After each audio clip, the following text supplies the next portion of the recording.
Hi everyone, welcome back to UC Aquatics. Today we're talking goldfish. I set up this aquarium here in February, so it's been running longer than I actually wanted to because obviously these are goldfish and they require a way bigger aquarium. And now that there are two, because first I rescued a black moor goldfish from a chain pet store. He looked very, very bad.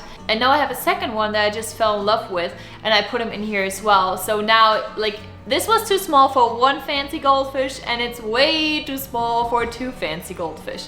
So yes, this is definitely a project that is coming up very soon. And if you hear some buzzing sounds, my husband is actually painting the outside of our house right now. It looks really good. I took a peek earlier and it looks really, really good. So shout out to him. He's doing all the main hard work here. I do water changes every 3 days on this, so it's very labor intensive, this aquarium. And I do like probably 80% every 3 days. The water quality is good and the parameters are just like basically dialed in. But for them to grow to their full potential and not to stunt, because this is what I was very afraid of, you do want to provide a bigger aquarium so they have more water volume and they can just swim around a little more and the water parameters are more stable, and hopefully I don't have to do as many water changes as I have to do in the 10-gallon over here. I have a lot of ideas in my head, but without further ado, I know I've been rambling literally the entire time. Without further ado, let's get into the video and I'm going to show you how I set up this temporary but not so temporary aquarium. First, we're going to start with a good old tank cleaning because it was standing around for like a few weeks actually, because I didn't really know what I wanted to do with it. But once I saw the kind of sickly looking goldfish at the store that I went to, I was like, you know what, let me get this started and just adopt one basically, or actually get one and try to nurse them back to health, because I love goldfish. And I had one in Germany and his name was Mr. Bubbles. My husband my dad actually has him in his aquarium right now, so he's been just derpering around, just being very cute. My dad has a huge aquarium, so he's super happy in it. And this is here, what I'm showing you right now is something that I would definitely change. I would recommend for you to wash your sand, because as you can see throughout the video, I had a lot of air pockets and the air was basically trapped around and inside of the substrate. So I would recommend definitely to wash your sand. And you can also see I put a little air stone, I suction cupped it to the bottom. This will be a little volcano, and covered it up because I didn't want the air stone to be exposed. But I really love the look. I'm looking at it right now and it looks really nice, and I'm planning on doing this in the next aquarium as well. So this again is something that I would change, because I learned that goldfish can actually choke on these type of gravel. So I added them because I thought, hey, you know what? It looks more natural to just scatter them around. But in my opinion, I never had any problems in the past, and also now that I set up the aquarium.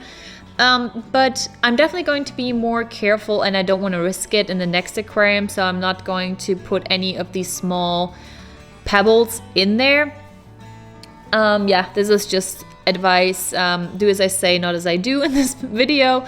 Again, I learned a lot from this aquarium setup, and I'm going to definitely apply this in the future.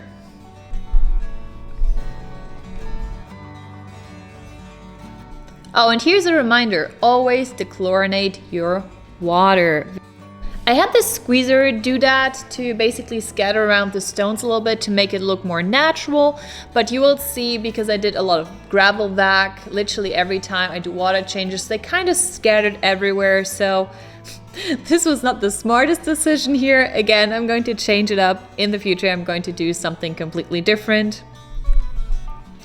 This is a definitely way too small filter. I did had a sponge filter in it for a little while. I didn't take a video of it, but in the end, this filter actually caught up with the bio load, and this was when I first set it up.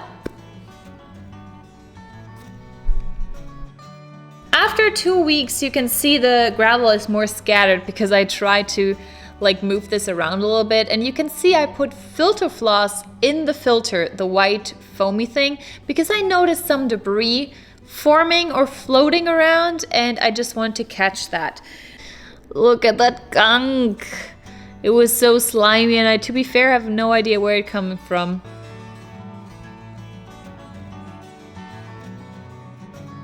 You might remember the sponge. This is the sponge from the beginning when I first cleaned out this aquarium.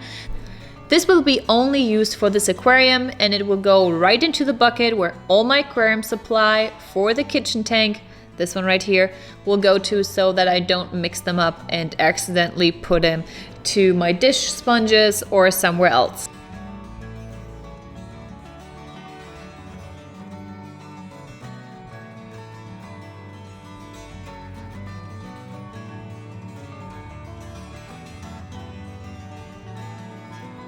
Oh, and this is actually an ammonia absorbing pad that I put in there. Just, you know, I don't know if it helps, but it's like more of an ease of mind. And here you can see me trying to get rid of all the air bubbles that are still in there after 2 weeks. It was super annoying. Again, in my upcoming scapes, and actually in scapes that I did after this one, I washed my sand and this did not occur. So yeah, wash your sand.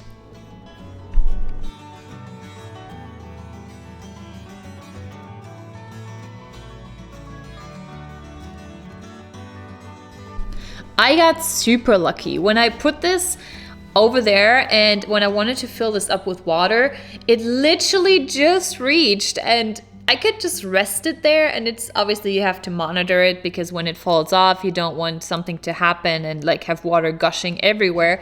But I didn't measure this, guys, and it literally just reached from the faucet all the way down into the tank. It was good. That made me happy, and my OCD was very, very pleased.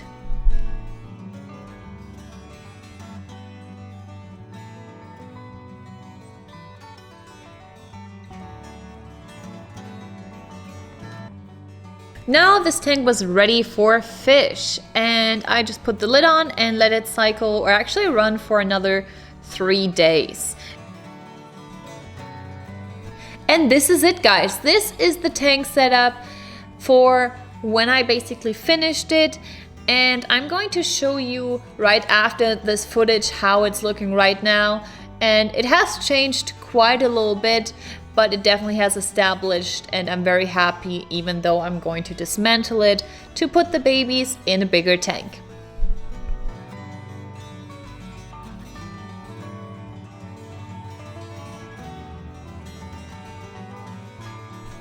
This is what the aquarium is looking like right now.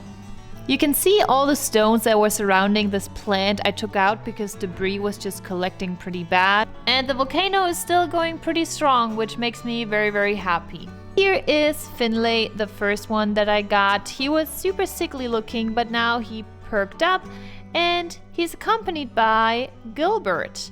My husband lovingly names him Round Edge, and Finlay he named Straight Edge.